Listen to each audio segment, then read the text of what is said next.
Hi there, everyone. Welcome to once again to Market Faith. Always a joy, to bring you teachings and to bring you conversations that will help in your business, that will help you grow, that will help you scale, and all those types of things. All right.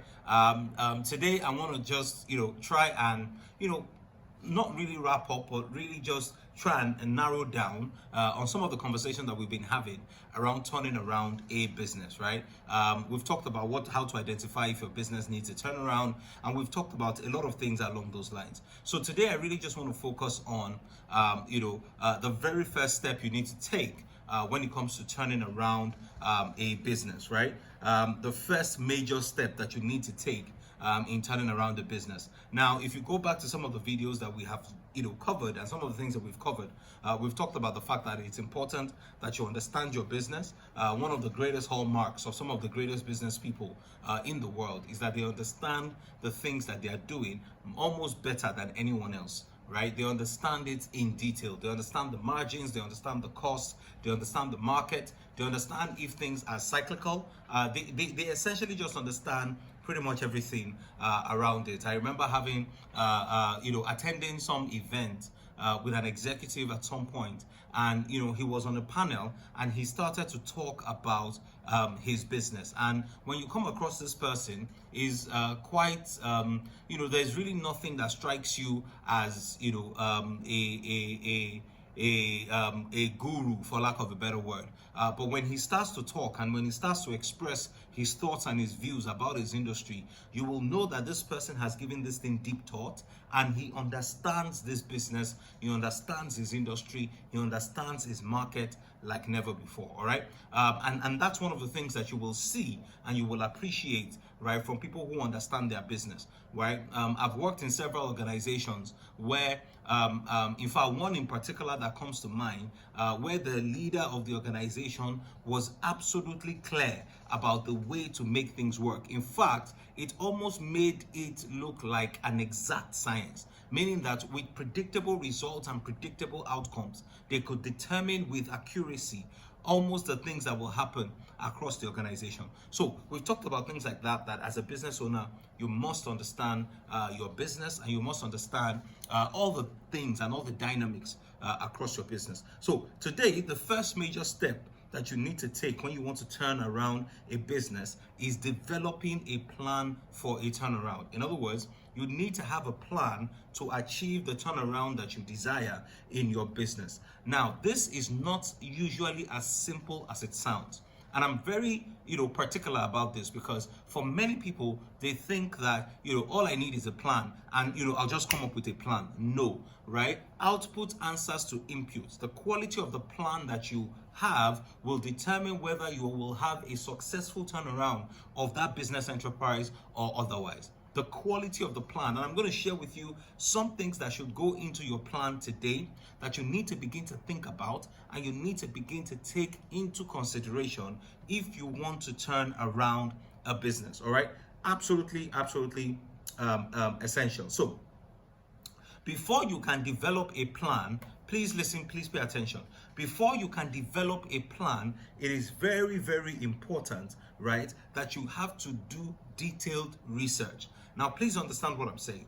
It's critical that you carry out detailed research before you come up with a plan. Any plan that you come up with that is shallow, that is not detailed, right, will affect the quality of your execution and your ability to get the results that you're looking for in that particular business. Listen, what I'm sharing with you right now is probably one of the most critical things for people who are looking to turn around their business. They don't spend enough time planning the turnaround, right? And so what that means, right, is that they do a shabby job when it comes to executing that turnaround plan. You've heard the saying that if I have 20 years to cut a tree, I'll probably spend the next 15 years sharpening the blade and all those types of things, planning how to get it done to ensure that I am most effective when I'm doing the things that I need to do. Why is this planning important? Number one, because if you fail to plan, then you plan to fail, right? Without a plan, you will be guessing. You cannot produce predictable and replicable results and all those types of things. So your plan is very important. Why is a plan important? because, right, output answers to inputs. The quality of the plan will determine the quality of the outputs that you will produce, right? Too many people just go into these things casually and they think they know what they need to do. So let me share with you some areas where you need to think about, some areas where you need to do a lot of research and plan for the turnaround and the growth of your business. Number one, why and how, right, is the business? How did the business get to where it is today? You need to answer that fundamental question. What went wrong that put the business in a bad shape that it is in today? What has happened to that particular business, right? So you need the why and you need the how, right? Oh, if something happened and the economy took a nosedive, why was it your business that was affected? Why weren't other businesses affected? Because if you don't solve this problem, right, the economy works in cycles. A cycle will come back, and if that cycle comes back, it will wipe you out again because you have not learned the lesson from the previous cycle. So you must understand this, right? Why and how is the business where it is today? What is working within this business? What is not working? You will do what I call a diagnostic review, a deep dive into the business to diagnose the problem and understand what exactly the challenge is, okay? What are we in a high margin business or a low margin business, right? What about the cash? What am I doing about cash? How is cash coming in, right? How is cash being retained within the business? You need to understand these things and you need to answer these questions, for yourself. How did the business get to the point where it is? Because if you don't know where you are coming from, it's very difficult to know where you are going. What are the dynamics of the business? What is working? What is not working? What products are the fast sellers? What products are slow sellers? What kind of infrastructure do we have as a business? What supply chain network do we have as a business? What collaborations, what partnerships do we have as a business? You must understand all of these things. And these are things that if you hire a consultant, they will do for you within your business, okay? The second part of your planning, the second component that you need to consider, right, is the company's strengths and weaknesses. What are we good at and why? What are we bad at and why? Right? If people say that, oh, this organization, they have a very strong sales team. Why do they have a very strong sales team? Is it because we have a very strong training curriculum, or is it because we always hire the best sales team, or is it a combination of these factors? What exactly are our strengths as a business? Because at the end of the day, you want to leverage those strengths, right, and ensure that those weaknesses are eliminated and taken out of the way so that you can plan effectively. Why? Because if you don't understand your strengths, you don't know what levers you have to pull to get the results that you desire. So, understanding your strengths, understanding your weakness as an organization helps you to know where to focus your strategy, helps you to know whether your plan will work based on some of the factors that you are considering. Why? For each and every one of us, if you're turning around the business, there are certain assumptions that you are making. You need to ask yourself questions. What is the basis for this assumption? Why do I think this assumption is correct? What should I do if this assumption is wrong? Right? How much of a bad shape will we be in if this assumption is wrong? These are fundamental questions that you need to ask yourself. You need to ask about your business and the things that you are doing. Okay? So, what are we good at and why? What are we bad at and why? Okay? And then the third part is the market opportunity. What exactly is the opportunity that is available in the market? Okay? How our competitors, how are they making money?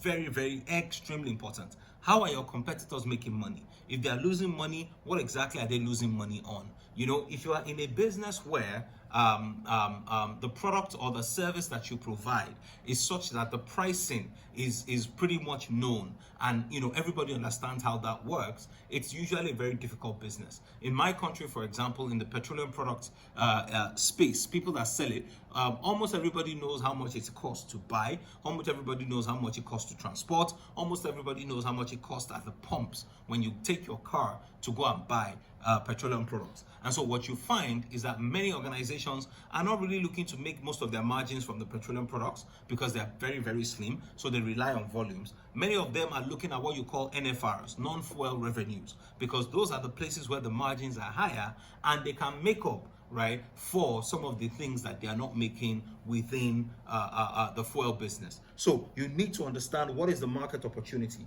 right? What are your competitors doing? What are they focused on?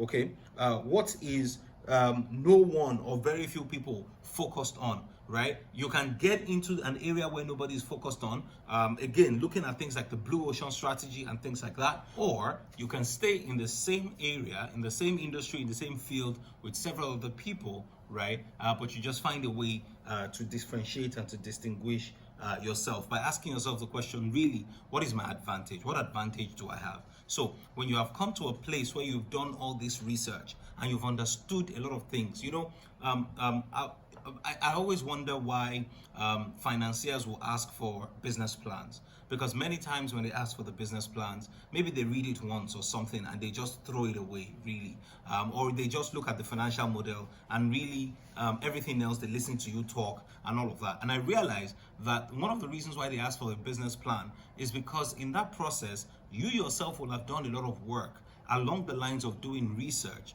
to understand what that business is and what that business is all about. And in that, they are hoping that you will have spent enough time researching to know whether this opportunity exists or otherwise. Okay, so and then the last part obviously is, what is the plan to take advantage of the opportunity that you have identified?